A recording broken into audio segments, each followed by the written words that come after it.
করতাছস না তোর জামাই আমার মুখের উপর দিয়ে কথা কইতে পারে না তার বউ তোর এত মানুষের ক্ষেত থাকতে তুই আমার ক্ষেতে যে পড়ে মরস কে? হ্যাঁ, আমার ক্ষেতের মাটিগুলো খুঁজে খুঁজে সব নিয়ে এসিস কি লেগে?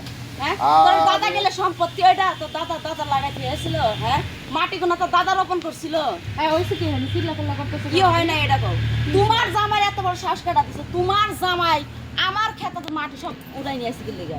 আরে ওইটাকে লাঙ্গের জায়গা নাকি? হ্যাঁ, লাং লাগি এত সুন্দর সে হারা লাগে যে ব্যবহারটা করতাছ তুমি মনে হয় তুমি কি এখন হইয়া পড়ছো দেখেন না আরে কি এমন হয়ে পড়ছি মানেটা কি? এই উড়াই মানেটা কি?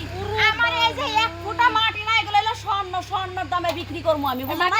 এই মাটি যেখান থেকে খুঁজে নিয়ে আইছে তোমার টাকলো জামাই রেখো সেখানে মাটিগুলো পূরণ করে দিয়েছে। আমার টাকলো জামাই এই তুই অন্য খেতে যাইয়া পারলা না তুমি এই বেড়ির খেতে কি লাগে গেছিল হেনটা কি লাগে পানি লইছো আর এই বেড়ি বাড়িতে কি লাগে মনে হইতেছে যে আমার আনাম গিলা খাবো কি? আমার গিলা খাওয়া তুমি? হ্যাঁ, আমার জামাই বিদেশ থেকে দেখে মনে করতেছো তোমাদের মতো মানুষের বিচার করানোর কেউ নাই না? আরে দাঁড়াও সমস্যাটা তো ওই জায়গায় বিদেশ থাকে স্বামী আর এই বিডি একা একা থাকে তার সাথে লটর পটর কইরা আমারে সান্ত্বনা দিতেছ আমার উঠান ভালো করে দিতেছ আমি বুঝি না কিছু আমি ফিটু খাই আগে দুধ ভাবতাম খাই যে তোমার জামাই চরিত্রের সমস্যা আছে, এখন থেকে তোমারও চরিত্রের সমস্যা আছে বেডি।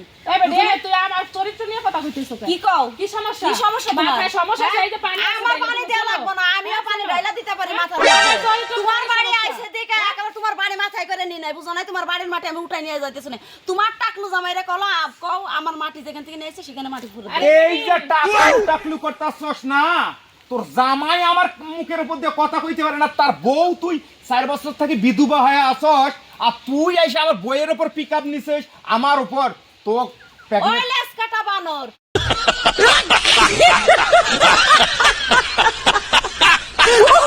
আমার জামাই 4 বছর ধরে বিদেশ গেছে, আমি বিধবার মতো ভয়ে পড়ে আছি। আমি কি এলাকার পোলাপানরে টাক দিছি নাকি তোর একদিন টাই পাচ্ছি যে আমার ঘরে আসো? এ বেডি আমার জামাই লেস নাই লেস কাটছি না কি করছ এটা তুই জানো কেমনে?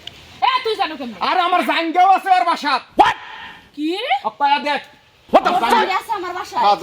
এই যে এত ভালো এত সাজো কিসের জন্য জামাই রে বিদেশ পাঠাইয়া এখন আইছে আমার কাছে ভালো সাজালে আমার সামনে দই দিতে যাই জানি উল্টা পাল্টা ওরা কারো কোনো আবার সেদিন কাছে সোহেল তুই আর একবার আসিস না আমাগো বাড়ি হাই হাই এই এই এই এই বেডি সরি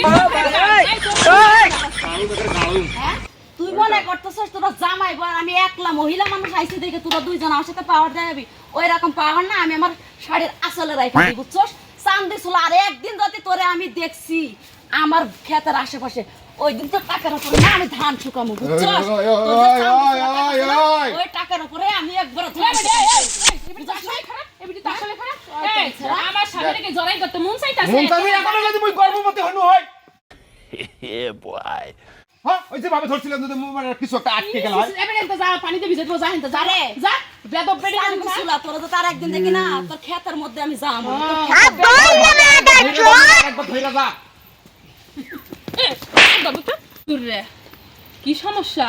হ্যাঁ তোরে তো আমি ওই রাক্ষসী বেডের হাতের থেকে বাঁচাইছি তোর জাইন গাই বাড়িতে কিসের জন্য আবার বেডি চইলে যাইতেছ আমার আরেকটু জড়াই ধরিয়া যা কে মজা আরে মোনালিসা তুই এত 12 বছর থেকে মোর সংসার করছিস মোর টাউটামি বুদ্ধি ছিনস না এই জাঙ্গার কথাটা না কইলে মাটি নিয়ে ওই বিছের বসাইতো ও সময় দিতে মন চাই তোমার এই হচ্ছে চান্দি চুলার কত বুদ্ধি দেখছস গেছে গা अच्छा আমার গুড়ান্ডা তো ঠিক আছে খাওয়া মোর সাথে সংসার কইরা না समझ गया।